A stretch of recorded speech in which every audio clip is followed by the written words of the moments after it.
and today we're going to be covering a very important topic in software development. It's called database structures and design. All right, my name is Dave Partner, and these are my handles on other social media, and this is my website where I put on some courses. So about this course covers database structure and design. It will help you to understand in detail and clearly what databases are, how to build them, and how to think about new softwares, apps, and websites from the database perspective. In fact, that is the proper way to start designing a software. Some people think that when they want to come up with a software, the first thing they think about is the interface. How does it look?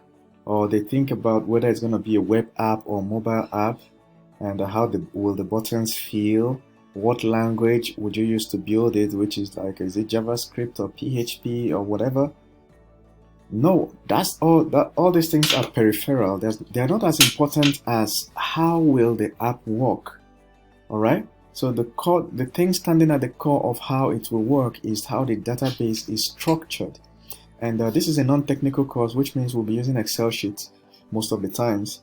And just to understand how things work, you're never going to write any code. Okay.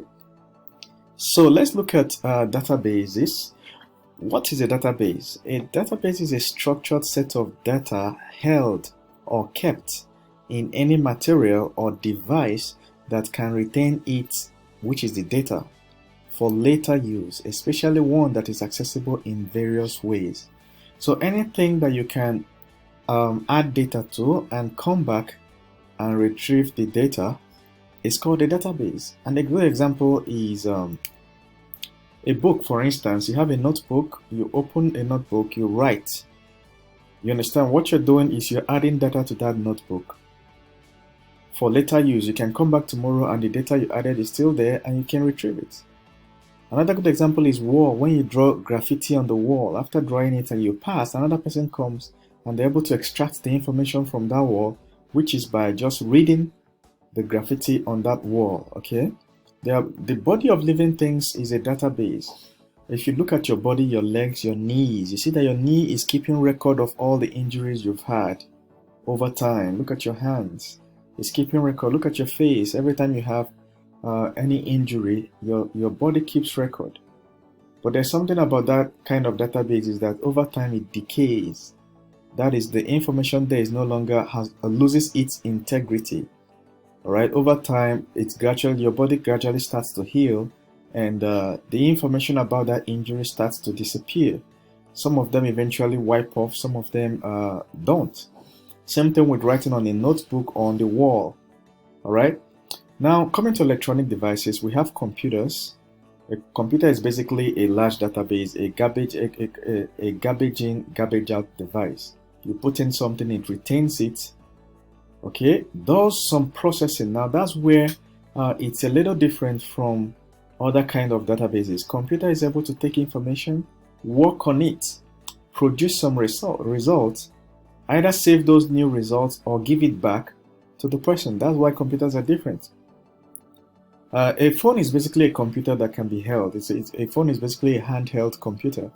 Now, for the purpose of this course, we'll be using Excel sheets. All right. Even though we'll eventually get to MySQL databases, and we might even take a look at NoSQL. But I just want to let you know that if you have ever used Excel sheet, what you are basically doing is database design. All right, we're going to see that. Now, every database has, not every, but most databases have four key operations you can perform on that database. If you can do that, then it's a database. All right, most. All right, I'll give you examples of, or counter examples of the ones that don't contain all these four. So this four is popularly known in database design as CRUD, or CRUD, whatever you call it, CRUD, which is create, read, update, and delete. Okay, this update is the same thing as edit. So now let's look at what it looks like.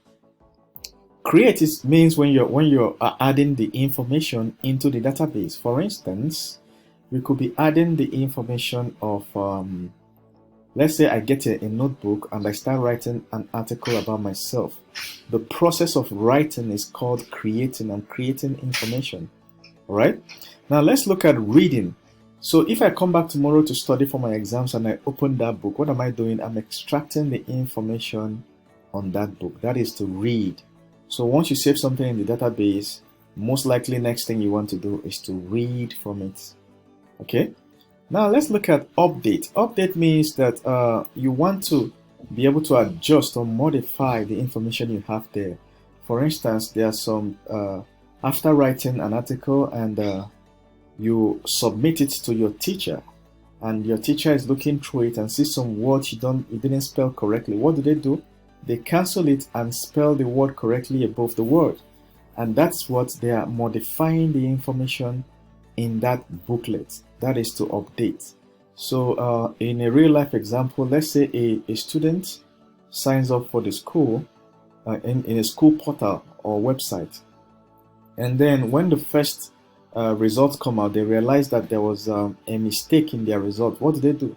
They go to the student's admin, and the admin panel will go through and verify that there was a mistake in their result, and then they'll talk to the ICT or the information technology officer. That one will go online, find the student's record, and change the scores.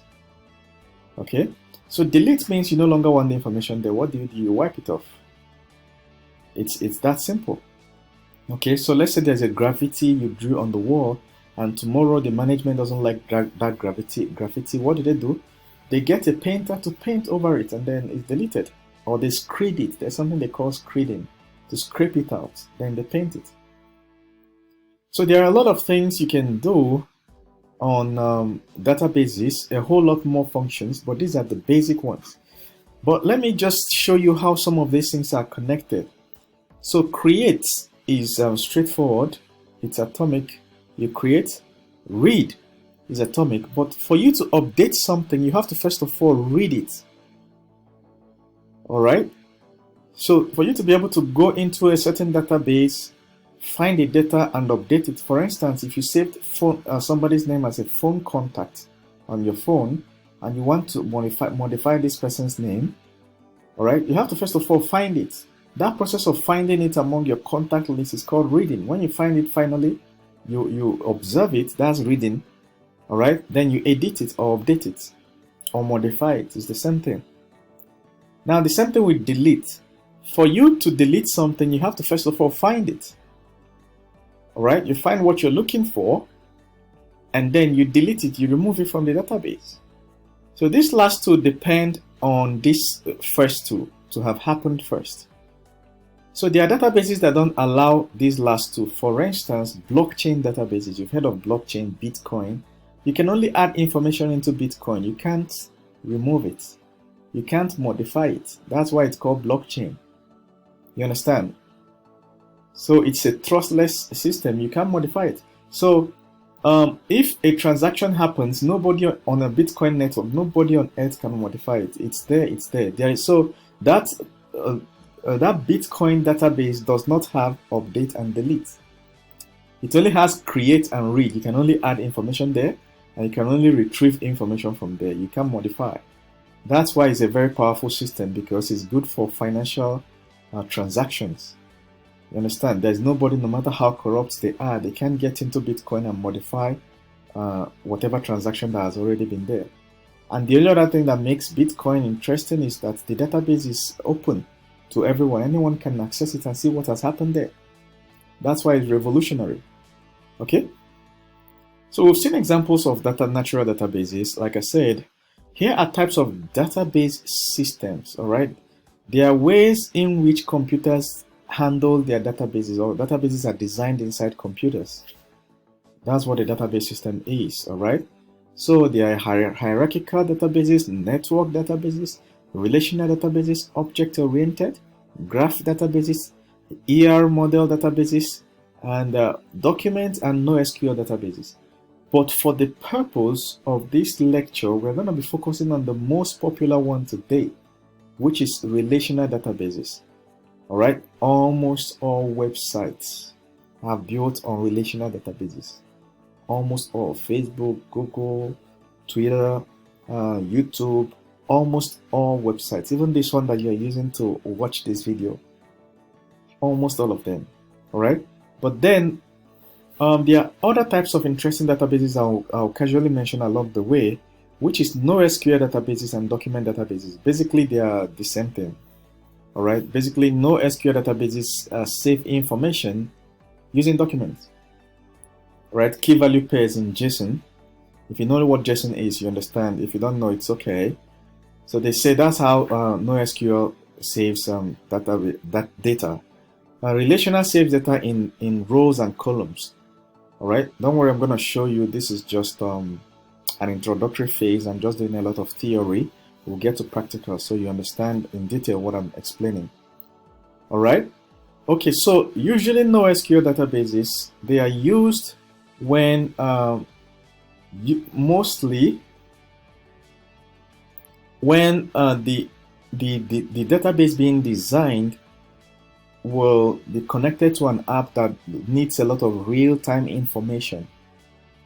All right, for instance, a chat system like WhatsApp. I wouldn't expect WhatsApp to use a relational database. You understand? A relational database is too rigid for real-time. You know what is real-time? Live. If you send somebody a message on WhatsApp right now, they're receiving it right now.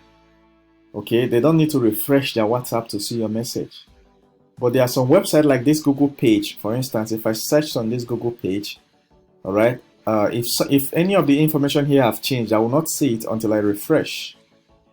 So if the app you're building or website you're building requires a lot of things, a lot of real-time communication, then you might consider NoSQL databases or document databases. Another good example is Facebook Messenger. Requires a lot of real-time. So initially, Facebook was built on relational databases, but after some time, when they needed Facebook to be very interactive, they started gradually changing to NoSQL databases. Okay.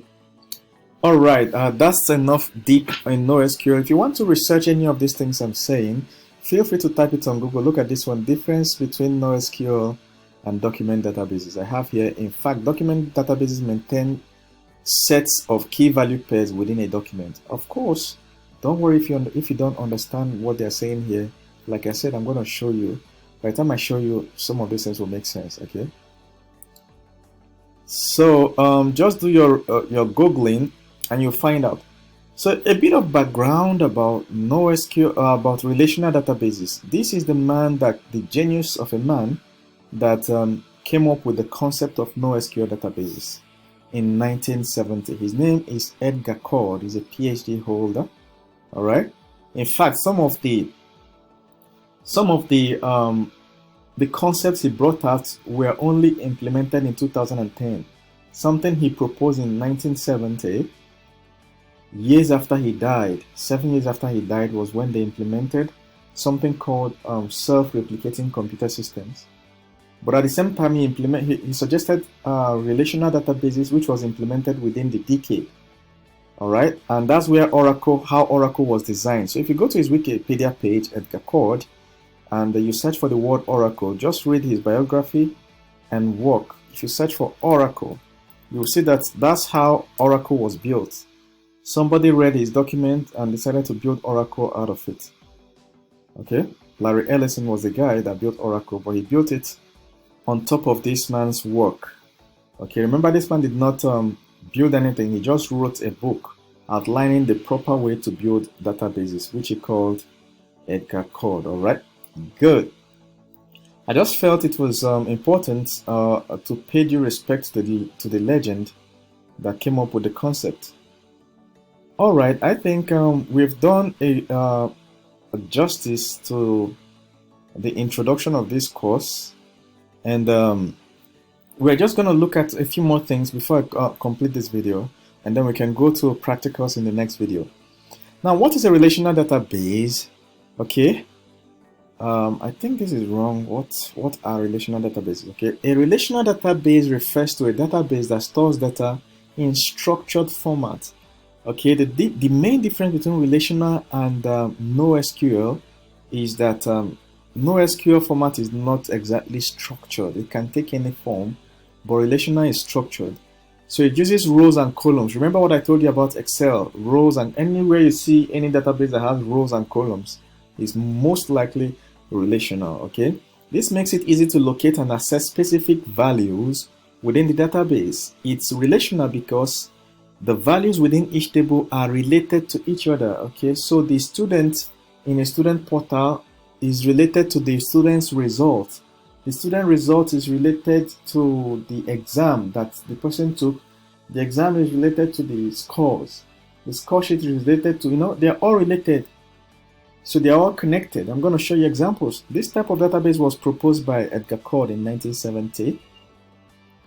Okay. So this is the end of this introductory part of this lesson. I hope you now have a better idea of what databases are. So if you are the type of person that is non-technical and you supervise teams, whenever you come up with a database, whenever you come up with a concept or software idea, after taking this course, you should be able to design the database for it. Then you forward it to your software developer. They will instantly understand what you're trying to build, rather than you just calling them on phone and giving them a whole lot of explanations of what you're trying to build, and they end up building something else. So this thing helps you to put in stone exactly what you want built. All right. Thank you very much. See you in the next video.